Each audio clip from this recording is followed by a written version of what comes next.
വാർത്തകൾ തുടരുന്നു. വിദേശികളടക്കമുള്ള സഞ്ചാരികൾ എത്തുന്ന ഫോർട്ട് കൊച്ചിയിൽ വൃത്തിയുള്ള ശുചിമുറിയില്ലെന്ന പരാതി ഉയരുന്നു. നിലവിലുള്ള ശുചിമുറി വൃത്തിഹീനമായതിനാൽ ഫോർട്ട് കൊച്ചി ബസ് സ്റ്റോപ്പിനെയാണ് യാത്രക്കാരും സഞ്ചാരികളും പ്രാഥമിക ആവശ്യങ്ങൾക്കായി ഉപയോഗിക്കുന്നത്. ബസ് സ്റ്റാൻഡിന്റെ ഒരു വശത്താണ് ശുചിമുറിയുള്ളത്. പക്ഷേ പലരും വൃത്തിഹീനമായ ആ ശുചിമുറിയിലേക്ക് കയറാറില്ല. യാത്രക്കാർ അടിസ്ഥാന ആവശ്യങ്ങൾക്കായി ബസ് സ്റ്റാൻഡ് ഉപയോഗിക്കുന്നതിനാൽ നാറ്റം കാരണം ഫോർട്ട് കൊച്ചി ബസ് സ്റ്റാൻഡിലേക്ക് കയറാൻ ആരുമൊന്ന് മടിച്ചുപോകും. പ്രദേശത്ത് ലഹരി കേസുകൾ റിപ്പോർട്ട് ചെയ്യുമ്പോൾ ഉദ്യോഗസ്ഥർ ഓടിയെത്താറുണ്ടെന്നും ശുചിമുറിയുടെ കാര്യം പലതവണ പറഞ്ഞിട്ടും ആരും തിരിഞ്ഞു നോക്കിയിട്ടില്ലെന്നും പ്രദേശത്തുള്ളവർ പറയുന്നു. എന്തെങ്കിലും പറ്റും, ഭയങ്കര മോശമാണ്. ഇവിടെ മൊത്തം കംപ്ലൈൻ്റ് ആണ്. ഇവിടെ ഈ സൈഡിൽ കംപ്ലീറ്റ് തന്നെയായിരുന്നു.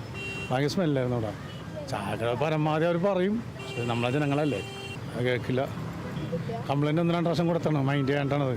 ഫോർട്ട് കൊച്ചിയിലെത്തുന്ന സഞ്ചാരികൾ ശുചിമുറിക്കായി അടുത്തുള്ള ഹോട്ടലുകളെയാണ് പലപ്പോഴും ആശ്രയിക്കുന്നത്. എന്നാൽ പലയിടത്തും വനിതാ സ്റ്റാഫുകൾ പോലുമില്ല. ഫോർട്ട് കൊച്ചിയിലെ ബീച്ചിലും പല ഭാഗങ്ങളിലും ഇതുതന്നെയാണ് അവസ്ഥയെന്നും ശുചീകരണ പ്രവർത്തനങ്ങൾക്ക് കോടിക്കണക്കിന് രൂപ പാസാക്കിയിട്ടും അതിന്റെ പുരോഗമനം ഇവിടുത്തെ ടൂറിസം മേഖലയ്ക്കില്ലെന്നും നാട്ടുകാർ പറയുന്നു. പിന്നെ നിലവിൽ അവിടെ ഉള്ള ടോയ്ലറ്റ് സൗകര്യം വളരെ വൃത്തിഹീനമായി കിടക്കുന്നതാണ്. കാര്യം ഒരു ടോയ്ലറ്റ് സൗകര്യം ഉള്ളിടത്ത്, പേ ആൻഡ് യൂസ് ടോയ്ലറ്റ് സൗകര്യം ഉള്ളിടത്ത് ഒരു ലേഡി സ്റ്റാഫ് വേണം. കാരണം ലേഡീസ് പോകുന്ന സെക്ഷനുണ്ട്, ജെൻസിൻ്റെ സെക്ഷനുണ്ട്.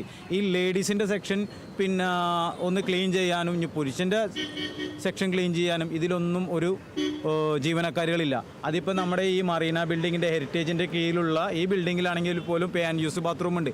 അവിടെയും ഒരു സ്ത്രീൻ്റെ ഒരു സർവീസ് ഇല്ല. ഇതൊക്കെ വളരെ ബുദ്ധിമുട്ട് തന്നെയാണ്. കാരണം കാശ് കൊടുത്ത് കയറുന്നവർക്ക് ഒരു സമാധാനമായിട്ട് പ്രാഥമിക കർമ്മം നിർവഹിച്ച് പുറത്തേക്ക് വരാനില്ല. എങ്ങനെയെങ്കിലും സാധിച്ചിട്ട് മൂക്കും പൊത്തി തിരിച്ചു വരേണ്ട ഒരു അവസ്ഥയാണ്. പ്രദേശത്തിന്റെ മോശം പരിപാലനം വിനോദസഞ്ചാര കേന്ദ്രത്തിന്റെ തിളക്കം കെടുത്തുന്നുണ്ട്. സുരക്ഷിത കടൽ തീരങ്ങളുടെ പട്ടികയിൽ നിന്ന് ഫോർട്ട് കൊച്ചി ബീച്ചിന്റെ ഗ്രാഫ് ഇടിഞ്ഞതും സഞ്ചാരികൾ നേരിടുന്ന അപകടങ്ങളുമെല്ലാം വാർത്തകളിൽ ഇടം പിടിച്ചിരുന്നു. ഫോർട്ട് കൊച്ചിയോടുള്ള അധികാരികളുടെ അവഗണന വിനോദസഞ്ചാര മേഖലയ്ക്കും വെല്ലുവിളിയാകുന്നുണ്ട്. ഫോർട്ട് കൊച്ചി ബസ് സ്റ്റാൻഡിൽ വരണമെങ്കിൽ മൂക്കിന് മുകളിൽ കൈവെക്കണം. യാത്രക്കാർക്ക് പോലും നാറ്റം കാരണം അടുക്കാൻ കഴിയാത്ത അവസ്ഥ. പ്രാഥമിക കാര്യങ്ങൾ നിർവഹിക്കാൻ പോലും വൃത്തിഹീനമായ ഒരു ടോയ്ലറ്റ് മാത്രമാണ് ഇവിടെയുള്ളത്. എന്നാൽ അതിനകത്തേക്ക് കയറാൻ പോലും കഴിയാത്തതിനാൽ പലരും ഈ കാണുന്ന ഭാഗങ്ങളിലൊക്കെയാണ് തന്റെ പ്രാഥമിക കാര്യങ്ങളെല്ലാം തന്നെ നിർവഹിക്കുന്നത്. അതുകൊണ്ട് തന്നെ ഈ ഭാഗത്തേക്ക് അടുക്കാൻ പോലും കഴിയില്ല.